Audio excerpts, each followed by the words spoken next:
কোন জায়গা থেকে গেছিলেন? গার্ডান থেকে গেছি পশ্চিমপাড়া। কোন জায়গায় এটা? মাধবনগর। হ্যাঁ। ওই যে আপনার মাধবনগর ফিরছি। হুম। ফিরার পরে দিকে তো কোন জায়গা পড়ছি এটা আমি বুঝতে পারছি না। বাইকে আসছিলেন? হ্যাঁ। তিনজন? পড়ছি কিন্তু এরা কিছু হয়েছে আমারই ক্ষতি হয়েছে একটু সুন্দর হয়েছে। আজকে সন্ধ্যার সময় হয়েছে ঘটনা? কোন সময় হয়েছে? সন্ধ্যার দিকে বলতে ধরেন না 6টা 5:30টার দিকে। আচ্ছা, এটা আপনার কে সাথে? শাশুড়ি। আর আরেকজন মহিলা আছে, এটা আপনার কে? আমার স্ত্রী। আপনার স্ত্রী? নাম কি আপনার? কমল বিহার। বাড়ি?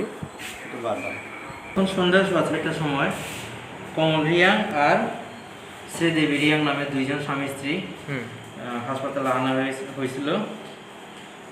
একজন অটো ড্রাইভার আইনা দিয়ে গেছে। হ্যাঁ, তো আমরা দেখলাম যে একদম মাথার উপরে দুইটা ল্যাসেরেশন আছে, দুইটা স্বামীর, কমল রিয়াংয়ের আর মেয়েটার যে শ্রীদেবী তার ঠোঁটটা এদিক দিয়ে কাটা, একদম অ্যাঙ্গেল সহ। তো দুটোটারে প্রাথমিক চিকিৎসা করা হয়েছে, স্টিচ দেওয়া হয়েছে, এখন বিলোনিয়াতে রেফার করা হয়েছে। তারা কতজন ছিল টোটাল এখানে? এমনিতে তো তারা দুইজন ইনজিউর্ড পারসন, আর সঙ্গে আরেকজন মহিলা, বৃদ্ধ মহিলা ছিল, উনি তো ইনজিউর্ড না। হুম। বাস এটাই আর কি। এখন তাদেরকে বিলোনিয়াতে পাঠানো হয়েছে? হ্যাঁ। এটা কি অ্যাক্সিডেন্ট রুগী নাকি? হ্যাঁ, অ্যাক্সিডেন্ট হয়েছিল নাকি?